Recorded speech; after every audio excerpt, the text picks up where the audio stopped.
আসসালামু আলাইকুম। সবাই কেমন আছেন? আলহামদুলিল্লাহ, আমিও ভালো আছি। তো কাঁঠালের সিজন তো শেষ হয়ে গেছে। এখন একটি কাঁঠাল রয়েছে, এটা খাচ্ছি। দেখেন আমার ছেলেও খাচ্ছে, আয়ান। তো শক্ত কাঁঠালের কোষ দিয়ে কিভাবে বড়া তৈরি করব। এই যে কাঁঠালের বিচিগুলি ফেলে তারপর ব্লেন্ডার মেশিনে দিয়ে ব্লেন্ডার করে নেব। একটু পানি দিয়ে দেব।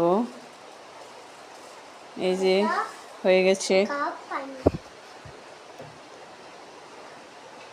এখন একটু লবণ, চিনি দিয়ে আতপ চাউলের গুঁড়া ভালো করে মেখে রেখে দেব 1 ঘন্টার মতো।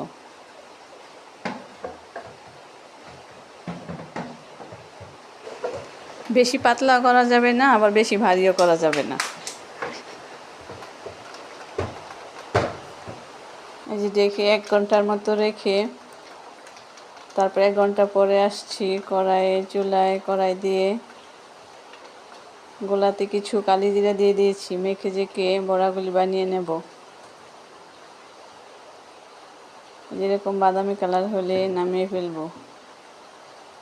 বড়াগুলি খেতে কিন্তু অনেক মজা হয়েছিল কালি জিরা দেওয়ার কারণে। এই যে ভিতরে অনেক নরম ছিল। আল্লাহ হাফেজ।